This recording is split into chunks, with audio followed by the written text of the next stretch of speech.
지난주 우리는 축도에 대해서 설교했기 때문에 축도 위에는 아무것도 없지 않나? 라고 생각을 하실 수 있죠. 저는 오늘 축도 이후에 있을 일에 대해서 이야기를 할 거고 결론은 그겁니다. 거기까지가 예배다 라는 것을 말씀드리겠습니다. 먼저는 여러분 복습하는 의미에서 한번 예배의 전체 가운데 어떠한 일이 일어나는가 한번 정리해서 알아보도록 하겠습니다. 여러분 예배의 모든 순서는요 그냥 형식적인 게 하나도 없어요. 그렇죠? 그냥 있는 게 아닙니다. 개별적인 것이 아니라 하나하나가 의미가 있어서 그것들이 하나의 큰 그림을 완성하고 있는데 그 그림이 무엇이냐? 바로 복음을 보여주고 있습니다. 여러분 복음이 무엇일까요? 간단하게 키워드로 설명해 드릴게요. 복음은 하나님, 죄, 그리스도, 믿음으로 요약할 수 있습니다. 하나님, 죄, 그리스도, 믿음. 첫 번째, 하나님은 우리는 하나님에 의해 지어졌고 그분을 위해 살아야 합니다. 두 번째, 죄. 하지만 우리의 죄로 인해 우리는 하나님과의 관계가 끊어졌죠. 세 번째, 그리스도. 하나님께서는 예수 그리스도를 이 땅에 보내셔서 그분의 죽음과 부활을 통해 죄와 죽음 가운데 있는 우리를 구원하시기로 작정하십니다. 마지막, 믿음. 이제 우리는 그 사실을 믿음으로 예수님께서 하신 일에 응답해야 됩니다. 여러분 이게 복음의 요약입니다. 자, 그러면 예배 때 어떠한 일이 일어나냐? 한번 여기에 비춰봐서 볼까요? 먼저 우리는 하나님을 찬양하고 경배하는 부름을 받고 시작을 하죠. 우리는 하나님을 찬양하면서 하나님의 위대하심을 깨닫습니다. 그렇죠? 그분의 임재를 깨닫고 그분의 이름을 찬양합니다. 이 자리가 내가 있어야 될 자리임을 깨닫죠. 그렇게 하나님을 위대하심을 깨닫게 되면 자연스럽게 깨달아지는 게 뭐냐면 내가 그 앞에 너무나 큰 죄인이라는 것이죠. 하나님의 거룩하심에 서게 되면 내가 정말로 죄인이심을 깨닫게 됩니다. 그래서 우리는 죄를 고백할 수밖에 없어요. 그리고 성경을 읽습니다. 설교를 듣죠. 또 설교를 들으면서 깨닫게 됩니다. 내가 얼마나 하나님의 뜻 가운데 있지 않았는지, 내가 얼마나 하나님의 길에서 벗어나 있는지. 그럼에도 불구하고 하나님 나를 붙드셨고 예수님을 보내셨구나. 그 은혜를 다시 붙드는 게 또 말씀 시간이죠. 그리고 거기 나아가서 말씀 위에 찬양하고 기도합니다. 믿음으로 응답하는 거예요. 그 사실에 대해서. 그리고 거기서 끝이 아니죠. 헌금함으로써 주님 나의 물질까지도 결단하겠습니다 라고 하고 마지막에 축도를 하고 예배는 끝이 납니다. 여러분 이 모든 순서들이 어떠합니까? 모든 게 복음을 나타내고 있다는 것이죠. 따라서 예배는 복음의 요약입니다.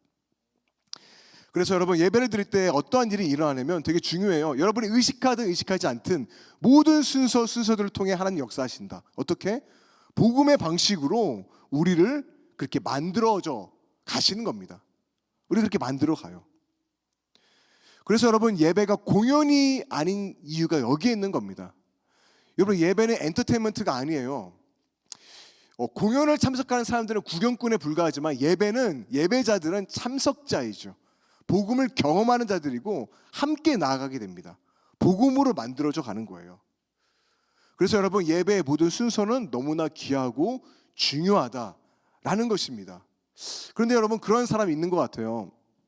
예배는 말씀이지. 그래서 찬양 시간 거의 끝나갈 때쯤 오는 게 습관이 되어버린 사람들 있습니다. 습관적으로 늦어요. 찬양은 그냥 준비 운동 같은 거, 워밍업 정도로 생각을 하는 거죠. 또 어떤 사람은 이렇죠. 천국에서의 예배는 설교가 없잖아요. 찬양과 경배가 예배다. 그래서 엄청 열정들에게 예배 드리지만 설교에는 신경을 쓰지 않습니다. 그리고 그 밖에 기도, 헌금, 형식적인 거니까 거기에 대해서 그렇게 마음을 쓰지 않습니다. 여러분 이것은 온전한 예배가 아니에요. 여러분은 지금 예배를 구경하는 자입니까? 참석하는 자입니까? 모든 순서마다 우리는 전심을 다해 드려야 합니다. 여러분 하나님이 원하시는 예배자가 되기 원하십니까? 그렇다면 예배 시작부터 끝까지를 온전히 참여하시길 바랍니다. 여러분 준비운동 같은 거 없어요. 찬양이 준비운동입니까? 아니에요. 여러분 예배를 늦지 말아야 될 이유도 여기에 있는 것입니다. 저는 예배 시간 일찍 와라라는 말 지금까지 한 번도 하지 않았어요. 근데 오늘은 하겠습니다. 여러분 예배는 공연이 아니에요. 엔터테인먼트가 아닙니다.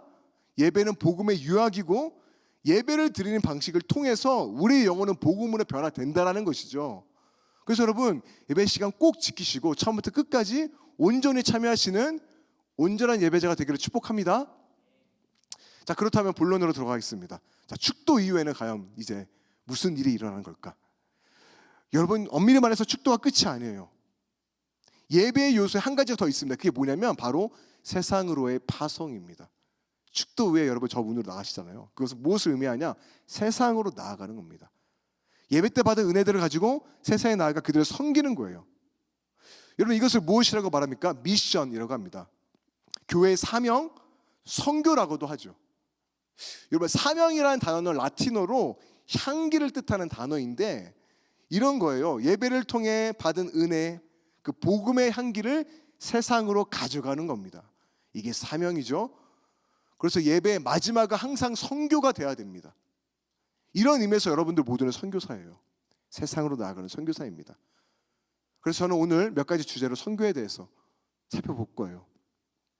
자, 오늘 말씀 1절, 2절 우리 다시 한번 읽어보도록 하겠습니다. 시작.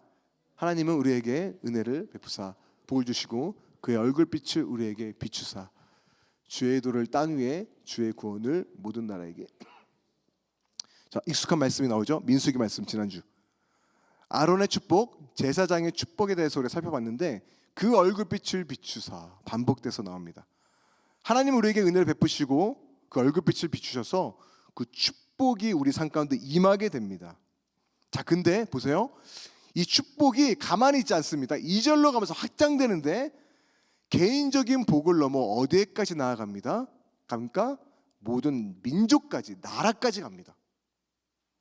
자, 창세기를 보면 하나님이 아브라함에게 말씀하세요. 내가 너에게 복을 주겠다. 근데 이 복은 무슨 복입니까? 모든 족속이 너로 말미암아 복을 받을 거야. 자, 이것은 여러분 너무 중요한데 아론의 축복이 지금 어떻게 변해가고 있어요? 이어져 가고 있습니까? 블레싱의 비전, 아브라함의 약속으로 이어지고 있는 거예요. 여러분, 해성교회의 비전이 뭔지 아십니까? 하늘의 복을 받아 세상의 복일 되자. 너무나 잘 요약하는 그런 표어죠. 여러분, 하나님이 왜 우리에게 얼굴빛을 비춰주시는 것일까? 하나님의 도와 구원을 모든 나라에게 알리기 위함이에요. 여러분, 이게 너무나 중요한 원칙인데 다르게 말하자면 이런 거예요. 만일 우리가 다른 이들을 축복하는 것에 관심이 없다면 하나님은 우리에게 축복하지 않으신다는 것이죠. 하나님은 우리의 행복만을 위해서 축복하지 않으십니다. 그 축복을 나누기 원하세요. 따라서 하나님께서 우리에게 복 주시고 은혜 주신 이유가 뭐다? 세상에 나아가 그들을 섬기기 위함이다라는 거예요. 이 원칙이 있다는 것이죠. 여러분, 구약 성경을 보게 되면 이스라엘 백성이 광야 시절을 보내게 되는데 광야는 먹을 게 없습니다. 그래서 하나님이 먹을 것을 주시는데 어떻게 주시죠? 매일 아침마다 비 내리듯이 만나를 주세요. 성경에는 이게 정확히 보다라고 말하고 있지 않기 때문에 어떻게 생겼는지도 모르고 어떤 맛인지도 모릅니다. 하지만 이것을 매일 양식으로 이스라엘 백성들은 삼았고 매일마다 하나님의 은혜와 공급함을 경험했다. 이게 광야 생활입니다. 그런데 여러분, 흥미로운 게 뭔지 아십니까? 하나님께서 만나를 거두러 갈 때 명령하세요. 너희들은 먹을 만큼만 거두어 가라고 말씀하셨다는 겁니다. 근데 욕심 나가지고 엄청 쟁여놨어요. 너무 많이 모여서 나누지 않고 쟁여놓게 되면 어떻게 되냐? 성경은 기록합니다. 그게 냄새가 나고 썩어진다고 말합니다. 여러분, 이것은 우리에게 또 중요한 원리를 보여주는데, 여러분, 오늘 시대는 공급 과잉의 시대라고 말할 수 있죠. 예전에는 먹고 사는 문제가 심각했거든요. 근데 오늘 우리에게는 최소 굶어 죽은 일은 없잖아요. 그렇죠? 한국 사회는 전쟁의 시기, 그 가나의 시기를 지나서 지금 뭐 어찌됐든 가구 소득도 엄청 올랐고 풍요의 시대를 살아가고 있습니다. 어떠한 시대보다도. 그런데 여러분, 역설적인 게 무엇입니까? 행복하지 않죠. 우울증과 불안감은 어느 때보다 치솟고 있고 어느 때보다 심리적인 문제가 지금 심각해요. 자살률 계속 오르고 있습니다. 겉으로 보기에 잘 살아야 보이죠. 근데 내면은 어떠합니까? 냄새가 나고 썩고 있는 거예요. 여러분, 이 현상이 우리에게 말해주는 것이 무엇이냐? 만약 우리가 번영과 축복을 누리기만 하고 내 행복만을 왜 잔뜩 쌓아둔다면, 그것을 가지고 희생하지 않고 우리가 섬기지 않는다면 그 축복은 썩는다라는 겁니다. 냄새가 나고 썩는다라는 거예요. 여러분, 저는 이 말씀이 개인적으로 굉장히 경고로 다가옵니다. 지난 3년간 더 디사이플 공동체 가운데 놀라운 은혜가 있었고, 이거는 우리가 기대했던 것도 아니었고 계획했던 것도 아니었습니다. 하나님이 부어주신 거예요. 그래서 저는 항상 질문하죠. 왜 하나님 이렇게까지 은혜를 주시는 겁니까? 근데 이 말씀이 너무나 마음 가운데 도전이 되는 거죠. 아, 하나님께서 우리에게 은혜를 부어주시는 이유가 여기에 있구나. 우리만 누리는 게 아니라 그것을 가지고 세상에 나아가 섬기길 원하는구나. 헌신하길 원하는구나. 따라서 여러분, 제가 지난 몇 주간 예배에 대해서 강조했는데 진정한 예배는 그겁니다. 여러분, 온전한 예배 공동체가 되기를 원한다면 우리는요, 잊지 말아야 돼요. 우리만 예배하고 즐기면 안 됩니다. 나가서 그들을 섬겨야 돼요. 헌신의 자리로 나아가야 됩니다. 그런데 우리 것만 누리고 우리 것만 쌓아두면 여러분, 우리에게 주신 그 은혜는 냄새가 나고 썩을 거예요. 여러분의 재능과 시간, 물질을 하나님의 나라를 위해 드리십시오. 여러분, 이것이 더 큰 하나님의 축복을 누리는 길이다라는 것이죠. 따라서 여러분, 예배자는 축복자여야 하고 축복자는요, 세상을 위한 섬기는 자여야 합니다. 여기까지가 예배예요. 우리 모두는 그렇게 선교하는 사람이 되어야 된다. 이게 첫 번째입니다. 그렇다면 두 번째, 어떻게 우리가 세상을 섬길까? 많은 것들이 있지만 저는 두 가지만 오늘 말하겠습니다. 진리를 공유하고 정의를 행하는 겁니다.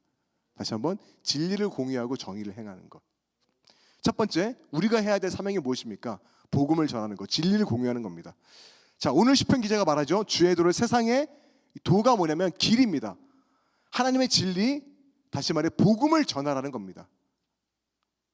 오늘 시대는 복음 전도를 그렇게 여기는 것 같아요. 좀 지나치다. 뭐 내가 믿는 거 자유지만 왜 굳이 그렇게까지 오지랖을 떨면서 다른 사람들에게 믿으라고 강요하냐? 왜 개종시키려고 하는 거냐? 라는 시선이 지배적인 것 같습니다. 여러분, 요즘 골든타임 팀이 꾸준히 대학로에 나가서 노방전도를 하고 있죠. 노방전도에 대한 시선도 마찬가지인 것 같아요. 정말 이 시대에 노방전도를 하는 것이 맞나? 이 유난 떠는 게 아닌가? 그렇게 생각하는 사람들이 점점 많아지고 있습니다. 그런데 여러분이 한번 이렇게 생각해 보시기 바랍니다. 여러분, 저와 아내는요, 예수님 빼고 다 달라요. 그러니까 모든 게 다 다른데 가끔 제가 감동받는 음악이나 영상 같은 거 있으면 저 혼자 즐기지 않습니다. 같이 즐기고 싶죠. 내가 사랑하는 사람인데. 그래서 맛있는 걸 먹거나 좋은 곳에 가게 되면 좀 솔직히 진짜입니다. 아내가 생각납니다. 아내가 생각나요. 아, 함께 이 자리에 있었으면 좋겠다. 근데 여러분, 이게 당연하고도 자연스러운 반응이죠. 여러분, 아내도 마찬가지입니다. 제 아내는, 제가 그런 적이 있었어요. 제가 아침에 씻을 때 뭐 영상 설교 듣거나 찬양 같은 거 틀고 준비하는데 막 씻다가 갑자기 문 뒤에서 이상한 설교 소리가 들리는 거예요. 크게. 그래서 저는 깜짝 놀라가지고 누가 들어온 줄 알고 놀라서 문을 열어보니까 그 앞에 블루투스 스피커가 놓여져 있는 겁니다. 알고 보니까 아내가 너무 은혜 받았는데 이걸 들으라고 그 앞에 두는 거예요. 볼로 크게 해가지고. 저 너무 깜짝 놀랐어요. 그렇죠. 담임 목사님 목소리에서 더 깜짝 놀랐을 것 같아요. 씻고 있는데. 와, 여러분, 전 그렇게 생각해요. 아내가 굳이 이렇게까지 해야 되나? 링크를 보내주지. 그렇죠. 왜 굳이 이렇게까지 해? 라고 생각을 했는데 저는 이 사건 통해서 깨달은 게 두 개가 있어요. 그게 뭐냐면, 첫 번째는 나에게 좋은 것을 다른 이들에게 권하는 거는 이게 이상한 게 아니에요. 오히려 이게 너무나 자연스러운 거죠. 특별히 내가 사랑하고 아낀다? 더더욱 그래야죠. 어떻게 혼자만 누리고 있습니까? 여러분, 나누지 않고 혼자만 가지고 있는 사람한테 여러분 그러잖아요. 왜 혼자만 좋은 거에? 좀 같이 해 라고 얘기하잖아요. 그러기에 여러분, 그리스도인들이 복음을 전하는 것이 이상한 게 아니라는 거예요. 두 번째는 그것을 전하는 방법이 무례하면 안 됩니다. 그렇죠? 여러분, 제 아내는 무례하게 했어요. 그렇죠? 근데 한번 생각해 보세요. 여기 좀 약간 반전이 있는데, 만약 아내가 링크를 보냈다, 제가 들었을까? 전 저를 압니다. 안 들었어요. 안 들었을 겁니다. 노반 전도가 이 시대에 맞지 않다? 좋은 방법이 아니다? 말할 수 있어요. 그런데 그렇게까지로 전하지 않는다면 복음을 들을 기회조차 없는 사람들이 있다라는 거예요. 여러분, 저는 그렇게 생각합니다. 이전 세대들이 그랬잖아요. 예수 천당 불신이죠. 우리가 그 모습 보면서 얼마나 많이 시험 받았습니까? 왜 저기 그렇게 해? 그냥 삶으로 전도를 하면 안 되냐라는 생각이 강합니다. 그런데 물론 그래서 무례하면 안 된다, 맞는 말이죠. 근데 이게 저는 요즘 시대는 반대라고 생각해요. 이게 너무 지나쳐서 움츠러든 거죠. 우리 스스로 복음을 부끄러운 것은 아닌가 저는 생각을 해봅니다. 물론 우리는 그리스도의 향기, 그렇죠? 세상의 빛과 소금, 삶으로 복음을 보여줘야 되죠. 하지만 여러분 기억해 보세요. 성경에 이런 게 있죠. 복음서를 보게 되면 중풍병자를 고치기 위해서 친구들은 어떻게 합니까?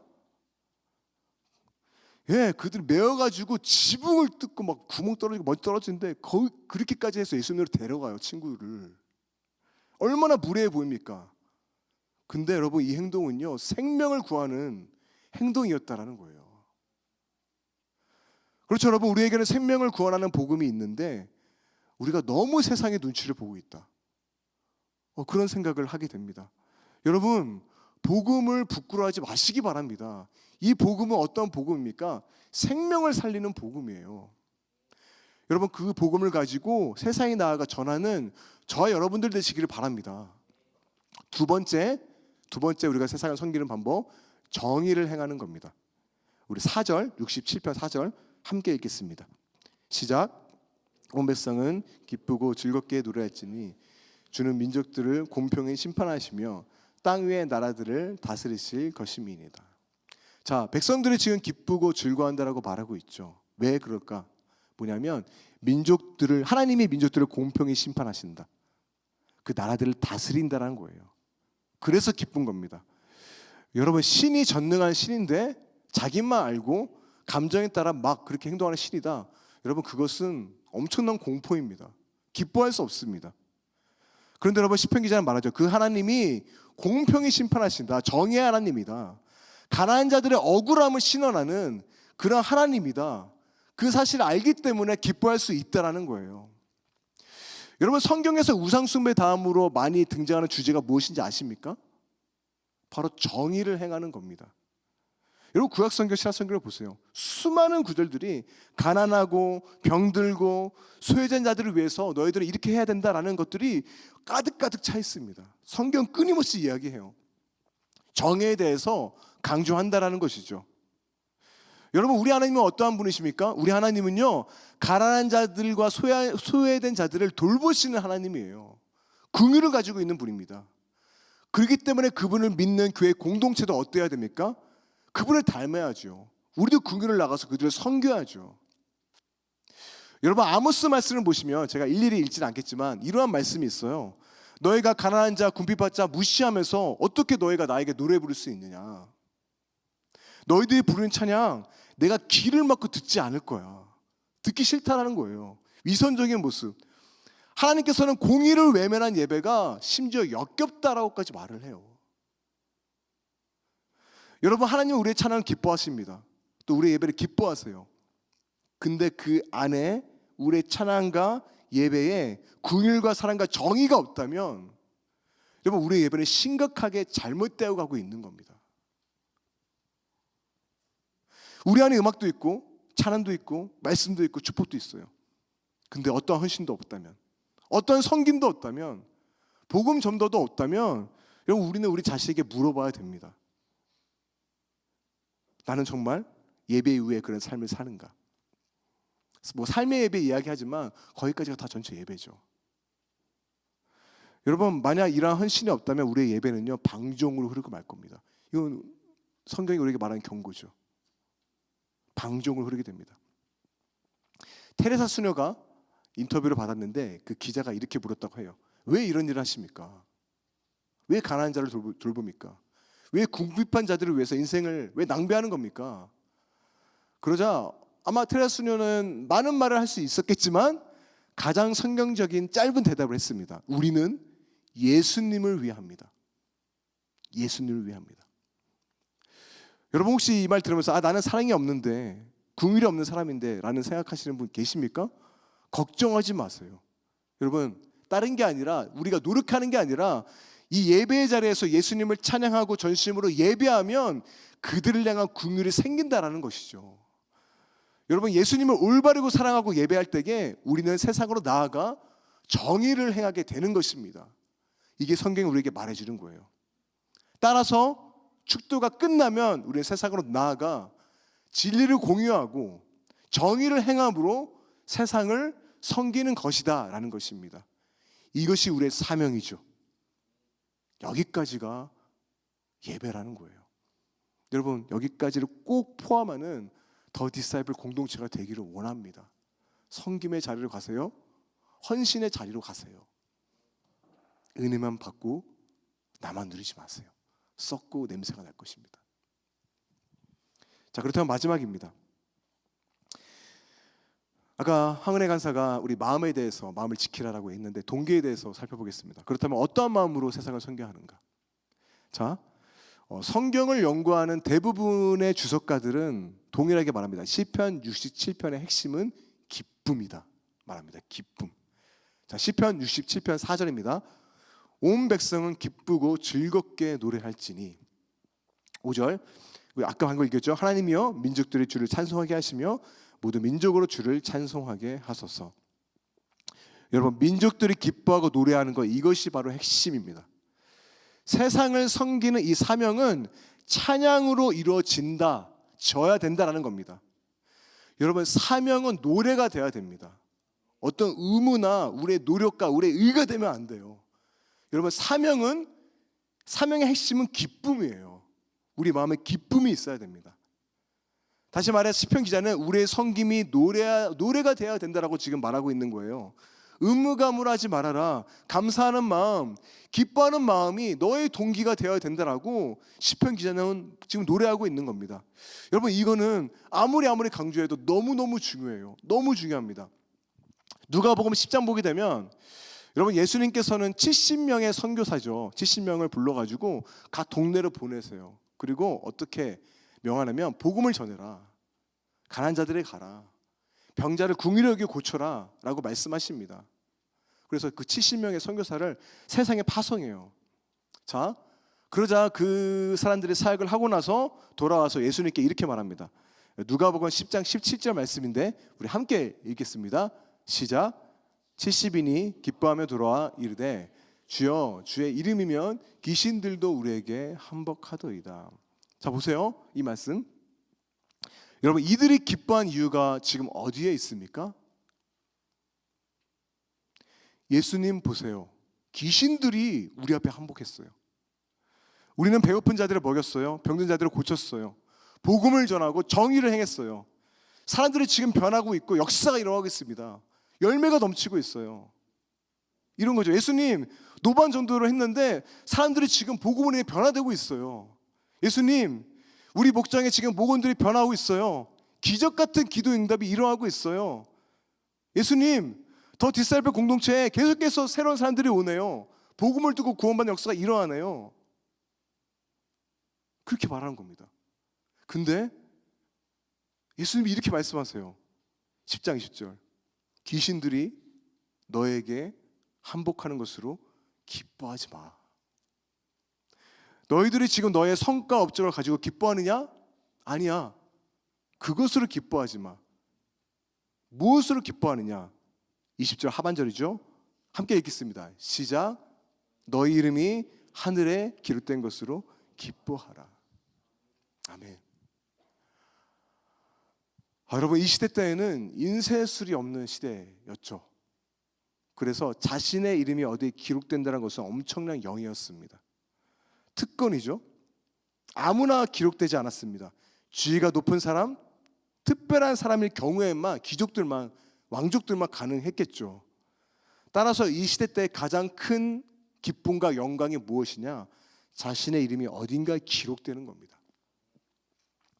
그런데 예수님께서는 말씀하십니다. 그것보다 더 중요한 거, 그것으로 기뻐하지 마. 너의 이름은 하늘에 기록되어 있어. 너희들이 천국 시민이라는 것을 먼저 깨달으라는 겁니다.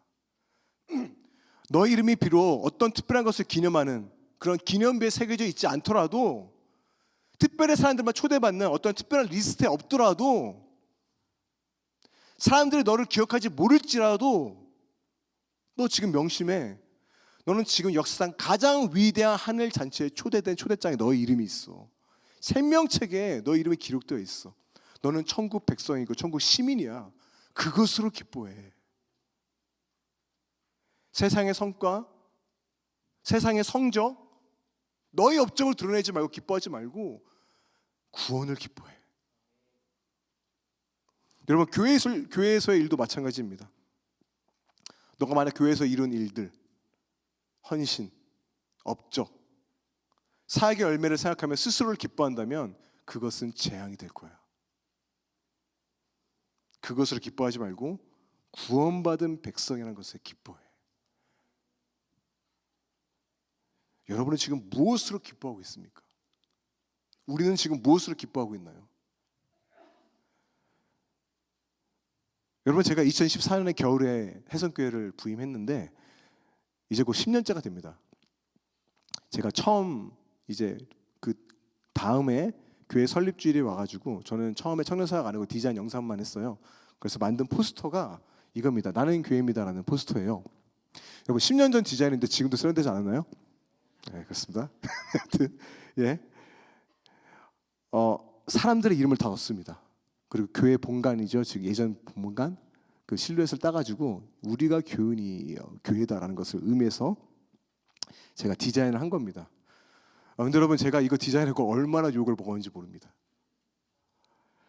왜 그런다면 이걸 해서 붙여놨는데 사람들이요 이걸 보고 왜 내 이름이 여기 없냐며 난리가 난 겁니다. 그때 솔직히 10년 전 아직 저도 이제 여물지 않았을 때잖아요. 그러니까 마음이 너무 상하더라고요. 그래서 저는 다짐했습니다. 다시는 이런 디자인 안 한다. 다짐했습니다. 저는 그때 그 마음이 너무 상해서 그래서 그게 왜 중요해? 지금도 동일한 마음이 이름이 안 실리는 게 그렇게 서운한가? 그렇죠? 내 이름이 제일 위에 있어야 되는데 밑에 있던 그게 그렇게 서운한가? 그게 그렇게 중요한가? 아니, 교회는 건물이 아니라 내가 교회라는 그 의미가 중요하지 누구 이름이고 누구 없는 게 중요한 게 아니잖아요. 근데 여러분, 우리는요 그래요. 내 이름이 여기 있는지 없는지에도 관심이 많은 겁니다. 그런 우리들에게 예수님 말씀하시는 거죠. 너 이름이 거기에 기록되는 것을 기뻐하지 말고 하늘에 기록된 것으로 기뻐해. 여러분, 지금 제가 열려서 말하지만 저도 문제예요. 왜냐하면 솔직히 10년 되니까 저 자신도 모르게 이런 마음이 불쑥불쑥 올라오죠. 내 이름이 기억되길 원하는 거예요. 내가 이렇게까지 헌신했는데, 내가 버텼는데, 예수님 보세요. 저 헌신을 보세요. 지금까지 저렇게 애썼잖아요. 하늘의 기록이 아니라 땅의 기록에 더 마음을 두고 있는 제 모습을 발견합니다. 복음으로 기뻐하지 않는 제 모습이죠. 제 의로움, 제 헌신을 드러내려고 하는 거예요. 그래서 요즘 충만이라는 찬양 이런 고백이 있죠. 이거 고백 들으면 제 마음 너무 찔립니다. 이런 고백이죠. 무명이어도 공허하지 않은 것은 뭡니까? 예수 안에 나 만족함이라. 내가 복음으로 충만하지 않기 때문에 이 무명인 것에 대해서 서운한 마음이 드는구나. 내 헌신 아무도 알아주지 않더라도 예수로 충분하면 그걸로 충분하잖아요. 여러분, 사람들의 칭찬과 인정 100마디보다 예수님의 그 한마디 있죠. 잘하였도다 착하고 충성된 종아. 그 모든 것을 덮고 남습니다. 사람이 결코 줄 수 없는 거죠. 이것으로 충분합니다. 지난주에 여러분 대한교회 청년부에서 한 9명 정도 와가지고 저희 청년부 탐방을 했잖아요.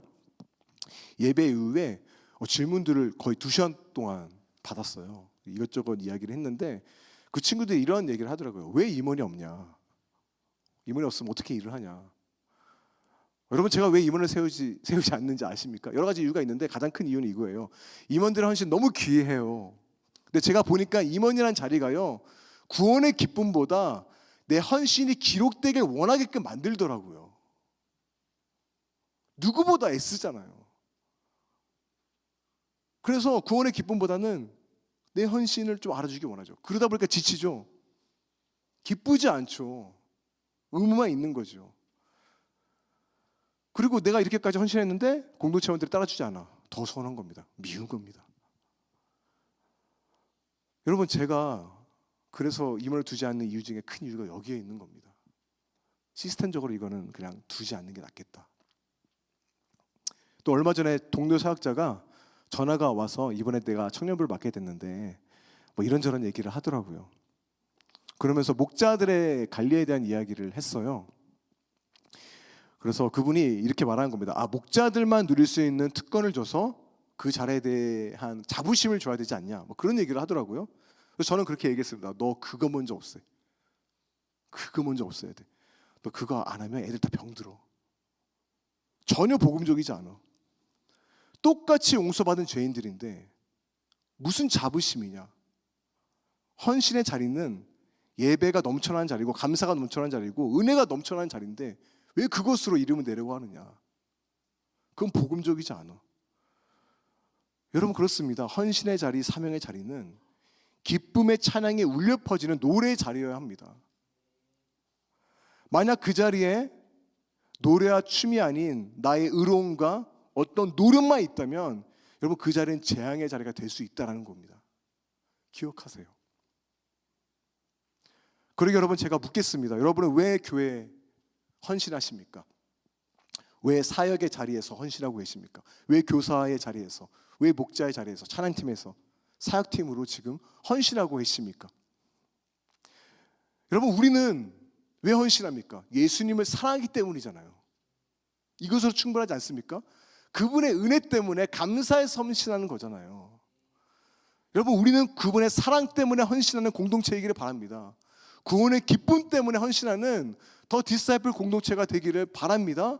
그래서 여러분 하늘의 이름이 기록된 것으로 기뻐할 수 있는 저희 모두가 되기를 주님의 이름으로 간절히 축복합니다. 여러분 올해 크리스마스 행사는 제가 광고했죠. 청년부에서 교회 전체 행사를 지금 준비하고 있어요. 오늘부터 4주간 본격적으로 홍보를 시작해서 24일 저녁에 여기서 7시에 모여가지고 함께 예배를 드릴 겁니다. 그리고 대학로에 나가서 성탄의 기쁨을 전하고자 합니다. 바라기는 저는 이 행사가 기도하고 있어요. 하나님 이게 청년부가 하니까 다르네, 뭔가 세련됐네, 그 얘기를 즐기는 게 아니라 하나님 이게 우리의 예배의 넘쳐남이 됐으면 좋겠습니다 라는 기도가 나오더라고요. 여러분 이런 말을 듣고 우리 어떠함을 드러내는 행사가 되면 안 됩니다. 이 행사 자체는 예배가 돼야 됩니다. 우리의 찬양이 돼야 돼요. 그래서 여러분 이번 크리스마스 행사 주제가 담임 목사님이 이렇게 바꿔주셨어요. 처음에는 그레이트 크리스마스였는데 조이풀 크리스마스, 성탄을 기뻐하는 사람들의 모습. 목사님이 그걸 말씀해 주시는데 맞다, 이 행사는 그렇게 돼야지. 기뻐하는, 성탄을 진정으로 예배하는 그것만으로 충분합니다. 그 기쁨으로 거리에 나가는 거예요. 그래서 여러분 우리가 함께 기도하기 원해요. 우리의 사역과 헌신이 노래와 예배가 되게 하여 주옵소서. 이번 행사뿐 아니라 여러분 교사의 자리, 목자의 자리, 모든 자리가 예배의 자리가 되어야 되고 그 자리가 노래의 자리가 되어야 됩니다. 기쁨이 있어야 돼요. 말씀 마치겠습니다. 여러분 세상을 향한 섬김과 헌신은, 복음을 전하는 것은 우리의 의로움이 아닙니다. 나의 노력이 아닙니다. 이것은 은혜에 대한 자연스러운 반응입니다. 예배의 넘쳐남이에요. 사도행전에서 오순절날 제자들이 골방에서 기도를 하는 중에 성령이 임하셨죠. 불같이 임했습니다.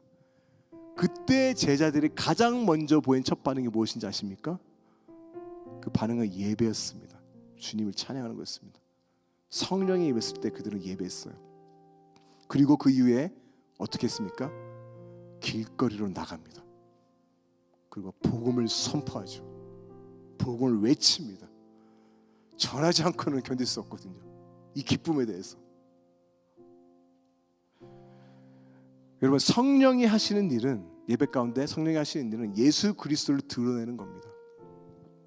자, 출애굽기 보게 되면 하나님은 모세에게 이렇게 말씀하세요. 누구든지 내게 범죄하면 내가 생명책에서 그를 지워버릴 거야. 공의의 하나님이죠. 마땅히 그래야 됩니다. 그분은 거룩하기 때문이에요. 여러분 그때 근데 모세가 어떻게 기도하는지 아십니까? 하나님, 제 이름이 생명冊에서 지워버릴지라도 그들의 죄를 용서해 주세요. 이런 기도를 했어요. 여러분 이 기도는 수천 년 후에 성취가 됐죠. 진정한 모세의 신분, 하나님의 아들이신 예수 그리스도께서 오셔서 십자가에서 그 모진 심판과 수치를 받고 그분의 이름이 지어진 거죠. 아름다운 이름, 영원한 이름이 심판의 이름, 저주의 이름이 되었습니다. 여러분 그렇기 때문에 우리의 이름이 지금 생명책에 기록될 수 있는 것이죠. 그것으로 기뻐해야 되지 않겠습니까? 이것을 깨달은 제자들은 거리로 나가서, 그렇죠? 복음을 전하는, 그러니까 예배하는 겁니다. 거리에서도. 그리고 외치고 선포하고 3,000명이 구원받는 역사가 일어나죠. 예배의 넘쳐남이에요. 예배의 넘쳐남입니다.